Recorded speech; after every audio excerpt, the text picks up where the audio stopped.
ବର୍ତ୍ତମାନର ମୁଖ୍ୟ ଖବର ହେଉଛି ଗୃହରେ ଆଗତ ହେଲା ରାଜ୍ୟର କାମଚଳା ବଜେଟ। କେଉଁ ବିଭାଗ ପାଇଁ କେତେ ଟଙ୍କା ବଜେଟ ଅଧିବେଶନରେ ପାସ୍ କରାଗଲା ତାହା ବର୍ତ୍ତମାନ ସାମ୍ନାକୁ ଆସିଯାଇଛି। ଓଡ଼ିଶା ବଜେଟ ବର୍ତ୍ତମାନ ସାମ୍ନାକୁ ଆସିଯାଇଛି। କେଉଁ ବିଭାଗକୁ କେତେ ଟଙ୍କା ବ୍ୟୟବରାଦ କରାଯାଇଛି ଦେଖନ୍ତୁ।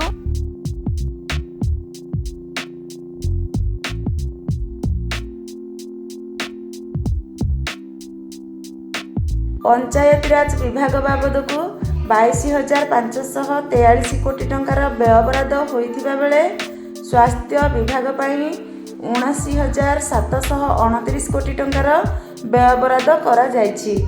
ସେହିପରି ଜଳ ସମ୍ପଦ ବିଭାଗ ପାଇଁ 13,267 କୋଟି ଟଙ୍କାର ବ୍ୟୟବରାଦ କରାଯାଇଛି ଏବଂ ଯୋଜନା ଓ ସଂଯୋଜନା ବାବଦକୁ 12,043 କୋଟିର ବ୍ୟୟବରାଦ କରାଯାଇଛି।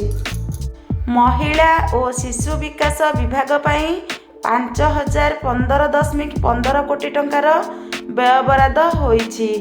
ଉଚ୍ଚଶିକ୍ଷା ବାବଦକୁ 3,469.83 କୋଟି ଟଙ୍କାର ବ୍ୟୟବରାଦ କରାଯାଇଛି।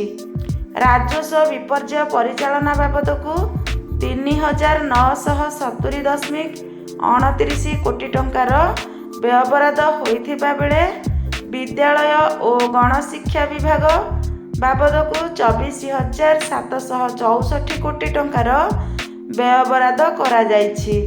ଗ୍ରାମ୍ୟ ଉନ୍ନୟନ ବିଭାଗ ପାଇଁ 9,330 କୋଟି ଟଙ୍କାର ବ୍ୟୟବରାଦ କରାଯାଇଛି।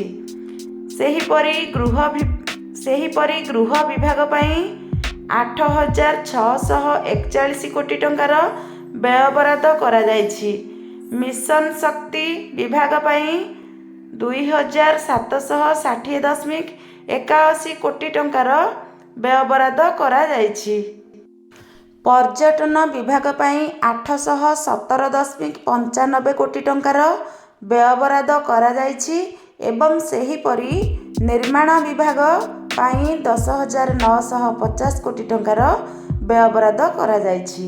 ତେବେ ମିଶନ ଶକ୍ତି ବିଭାଗ ପାଇଁ ଧାର୍ଯ୍ୟ କରାଯାଇଥିବା କାମଚଳା ବଜେଟ ହେଉଛି 2,760.81 କୋଟି ଟଙ୍କା। ସମସ୍ତ ଏସ୍ଏଚ୍ଜି ମା'ମାନଙ୍କୁ ଏହି ବଜେଟଟି ସୁଦୃଢ଼ କରିବାରେ ନିଶ୍ଚିତ ଭାବରେ ସହାୟକ ହେବ।